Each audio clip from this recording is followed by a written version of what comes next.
अभिमन्यु अर्जुन और सुभद्रा के वीर पुत्र थे, जिन्होंने कुरुक्षेत्र के युद्ध में अपनी बहादुरी से सबको चकित कर दिया।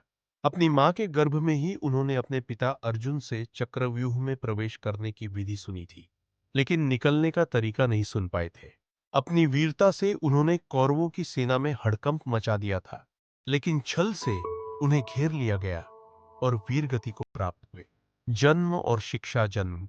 अभिमन्यु का जन्म अर्जुन और श्री कृष्ण की बहन सुभद्रा से हुआ था।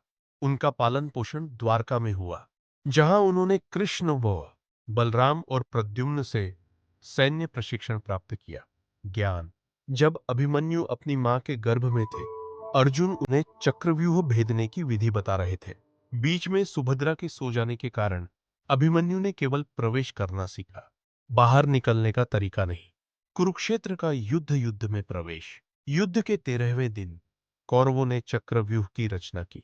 अभिमन्यु ने बिना किसी डर के उसमें प्रवेश किया, क्योंकि उन्हें केवल प्रवेश की विधि पता थी और वे बाहर निकलने का तरीका नहीं जानते थे। अकेले युद्ध।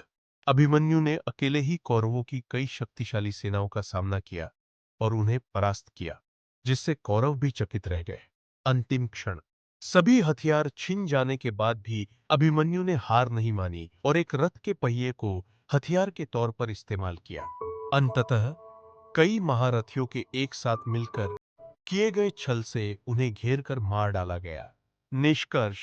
अभिमन्यु की मृत्यु दुखद थी, लेकिन उनकी बहादुरी, साहस की कहानियां आज भी सुनाई जाती है।